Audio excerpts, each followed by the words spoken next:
السلام علیکم ورحمۃ اللہ۔ الحمد للہ وکفا وسلام علی من لا نبی بعد۔ اللہ مہربان کے فضل و کرم سے ہمارا آج کا سبق سورہ النساء کی آیت نمبر 13 اور 14 ہوگا انشاءاللہ۔ اعوذ باللہ من الشیطان الرجیم، بسم اللہ الرحمن الرحیم۔ تلکا حدود اللہ، تلکا یہ، حدود اللہ اللہ کی حدیں ہیں، حد کی جمع حدود۔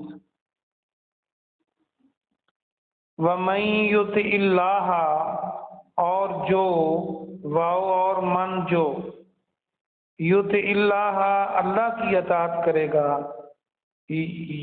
یا توئے اور عین کو دیکھیں تو اس کو اردو کا لفظ اطاعت بنانا بہت آسان ہے۔ الف شروع میں لگا دیں تو لفظ عین سے اطاعت۔ یطع اللہ اللہ کی اطاعت کرے گا، ورسولہ اور اس کے رسول کی اطاعت کرے گا، یدخلہ الجنات، یدخلہ وہ داخل کیا جائے گا، یدخلہ وہ داخل کرے گا، کون؟ اللہ، جنات باغات میں، جنات تجری، تجری بہتی ہیں، جاری ہیں،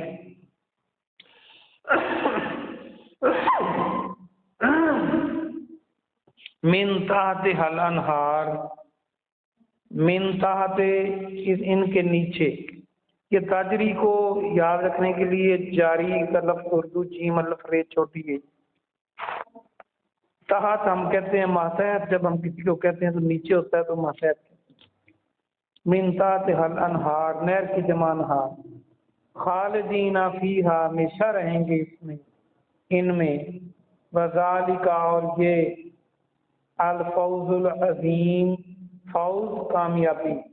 کہ کئی بار میں بتا چکا ہوں کہ فائز ہونا، عہدے پر فائز ہونا اردو کا یہیں سے بنتا ہے، اور بندہ کامیاب ہوتا ہے تو عہدے پہ فائز ہوتا ہے۔ عظیم بڑی، اور یہ بڑی کامیابی ہے۔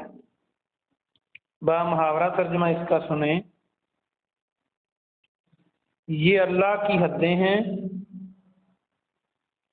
جو کوئی اللہ اور اس کے رسول کی اطاعت کرے گا وہ اسے ان باغات میں داخل کرے گا، ان جنتوں میں داخل کرے گا جن کے نیچے نہریں جاری ہیں، اور وہ ہمیشہ ان میں رہیں گے، اور یہ بڑی کامیابی ہے۔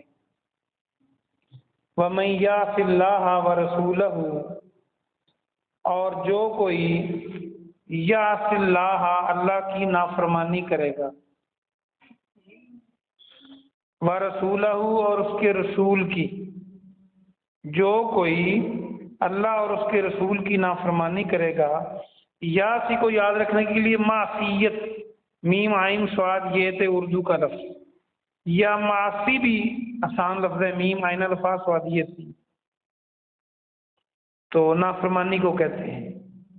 جو کوئی اللہ کی اور اس کے رسول کی نافرمانی کرے گا، وَيَتَعَدَّى حُدُودَهُ اور تجاوز کرے گا، یتعدی حد سے بڑھنا، متعدی بیماری بھی یہیں سے ہے کہ وہ حد سے بڑھ جاتی ہے۔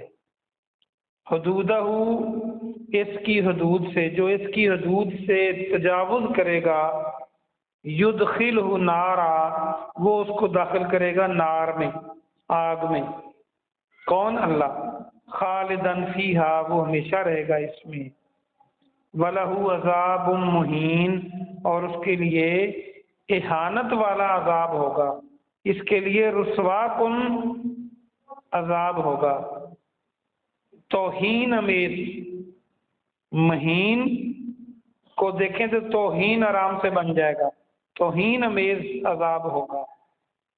یہ دو آیتیں تھیں آج کے سبق کی، اس کی تفسیر ہم کرتے ہیں اور کل والے سبق کو اس کے ساتھ جوڑتے ہیں تاکہ صحیح طرح اس کا معنی ہمیں سمجھ میں آ جائے۔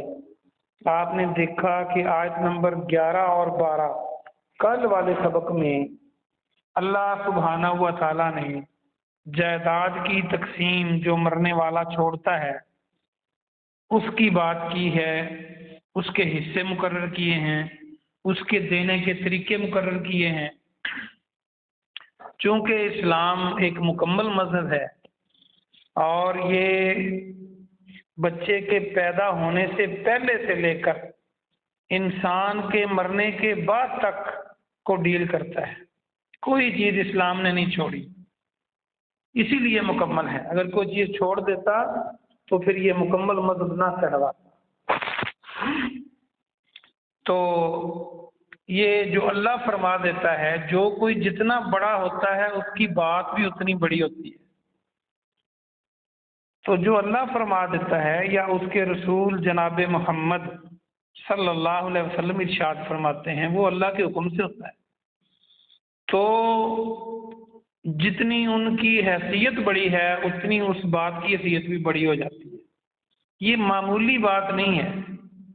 معاشروں میں آپ نے دیکھا کہ جائیداد کے تقسیم پر، جائیداد کی بانٹنے میں قتل ہو جاتے ہیں لوگ، ایک قتل نہیں قتل در قتل ہوتا چلا جاتا ہے، دشمنیاں بن جاتی ہیں۔ تو اللہ نے کیا خوبصورت اور انصاف پر مبنی جو نظام مقرر کیا ہے، جس میں بیٹی کو ایک حصہ اور بیٹے کو 2 حصے ہیں، یہ عین انصاف ہے۔ چونکہ بیٹی کے ذمے کمانا نہیں ہے، عورت کے ذمے، وہ اگلے گھر میں بھی جائے گی تو اس کے سارے اخراجات خامد کے ذمے ہیں۔ اور خامدوں کو چاہیے کہ بیوی کی ہر ضرورت پوری کریں جو جائز ہو، جتنی وہ کر سکتے ہیں۔ اور یہ صدقہ خیرات سے بھی بڑھ کر ہے بیوی بچوں پہ خرچ کرنا۔ تو کتنا اللہ مہربان ہے کہ تم اپنی بیوی پہ، اپنے بچوں پہ خرچ کرتے ہو، اللہ پاک صدقہ خیرات کا ثواب دیتا ہے۔ تو اس لیے جو بیوی کو آدھا حصہ مل رہا ہے، بیٹے کو 1 ملتا ہے پورا، اس میں یہ کوئی ناانصافی نہیں ہے۔ چونکہ مرد کے ذمے کمانا ہے اس لیے اس کو 2 حصے ہیں، عورت کے ذمے کمانا نہیں ہے اس کو 1 حصہ ہے، اور خامد نے اس کی ضرورت پوری کرنی ہے ساری، اور یہ بھی اس کے پاس اضافی ہے۔ تو اللہ نے بار دیا ہے کہ اس کے باپ کا تھا، اس کو بھی ملنا چاہیے، اور یہ عین عدل ہے، انصاف ہے۔ اگر اللہ برابر برابر کر دیتا یہ ناانصافی تھی، کیونکہ مرد نے تو کمانا ہے۔ تو بہرحال یہ جو حصے ہیں، یہ جو وراثت کی تقسیم ہے، اللہ نے ان کو اپنی حدیں قرار دیا ہے، یہ اللہ کی بیان کردہ حدیں ہیں۔ اور بھی جو قرآن میں حدیں ہیں ان کا بھی یہی حال ہے کہ ان حدوں کو پار نہیں کرنا چاہیے۔ اور بالخصوص آپ دیکھیں یہ 11 اور 12 میں تقسیم کا فارمولہ دے کر اللہ نے آگے فرمایا یہ اللہ کی حدیں ہیں۔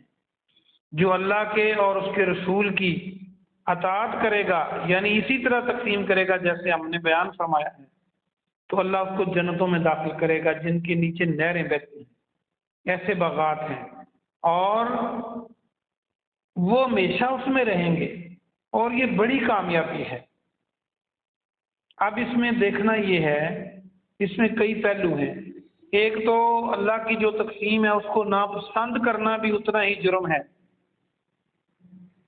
بلکہ ایسا ممکن ہے کہ انسان اسلام سے نکل جائے اگر اس کو ناپسند کرے اور کسی اور تقسیم کو بہتر جانے، اللہ کے حکم سے کسی اور کے حکم کو بہتر جانے تو اسلام میں انسان نہیں رہ سکتا۔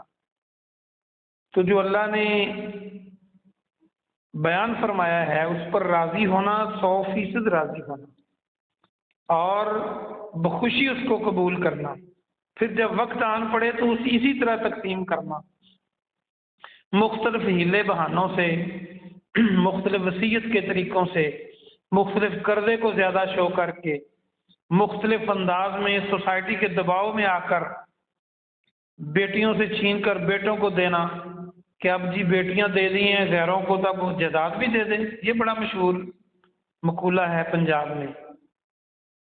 تو بیٹیوں کو وہی دینا ہے جو اللہ نے کہا ہے، اور اللہ نے دیا ہے تو دینا ہے۔ اگر مرنے والے کی جائیداد میں کچھ نہیں بچا تو پھر تو نہیں وہ مانگتی۔ میں نے کل بھی کہا تھا یا پرسوں کہ ایک یہ ہم نے داؤ لگایا ہوا ہے کہ بہنیں خوش ہو کے دے دیتی ہیں، تو اگر بہنیں خوش ہو کے دیتی ہیں تو اس باپ کی جائیداد کے علاوہ بھی کبھی کسی بہن نے ایک آدھ کوٹھی بھائی کو خوش ہو کے دی ہو، یا کو مربع زمین کا دے دیا ہو خوش ہو کے، صرف باپ والی جائیداد ہی بیچاریاں خوش ہو کے دیتی ہیں؟ یا پورے پنجاب میں کوئی ایسے بھائی 5 بھی نہیں ہیں جو بے خوش ہو کے اپنی بہنوں کو اپنے باپ والی جائیداد دے دیں؟ تو بہرحال یہ اللہ کی حدیں ہیں، ان سے بچنا ہوگا، ان سے تجاوز نہیں کرنا ہوگا، ورنہ اگر جو تجاوز کرے گا، اللہ نے ساتھ ہی فرما دیا کہ جو اللہ اور اس کے رسول کی معصیت کرے گا، نافرمانی کرے گا اور حدوں سے تجاوز کرے گا تو پھر اللہ اس کو جہنم میں ڈالے گا اور ہمیشہ ہمیشہ اس میں رہے گا۔ یہ کافروں کی سزا ہے، جہنم میں ہمیشہ ہمیشہ۔ جہنم میں چلا جانا گناہوں کی بنیاد پر، یہ تو کامن لوگ بھی جائیں گے جو مسلمان ہوں گے، ایمان والے ہوں گے، جن کے گناہ زیادہ ہو گئے وہ جہنم کا غوطہ کھائیں گے، جب اللہ چاہے گا ان کو معاف کر کے جنت میں لے آئے گا۔ لیکن ہمیشہ ہمیشہ کی سزا جہنم کی وہ صرف یہ ہوگی، دیکھ لیں کہ جو جائیداد میں مومن اور نمازی اور حاجی اور تہجد گزار بندہ بھی گڑبڑ کر گیا ہے تو پھر وہ ہمیشہ ہمیشہ جہنم میں جائے گا۔ اس لیے اس سے ڈرنا چاہیے۔ کئی مرتے وقت ساری زندگی نیک کام کرتے ہیں، مرنے سے پہلے جائیداد کا غلط تقسیم کر دیتے ہیں۔ حدیثوں میں اس کی بڑی وعید ہے۔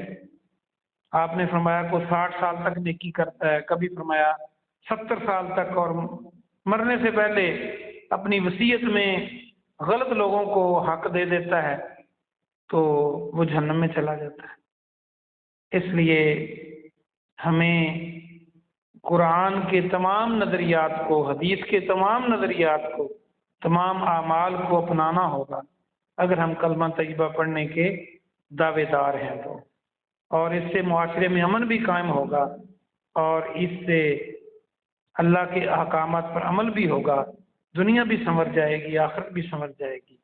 سبحان ربک رب العزت عما یصفون وسلام علی المرسلین والحمد للہ رب العالمین۔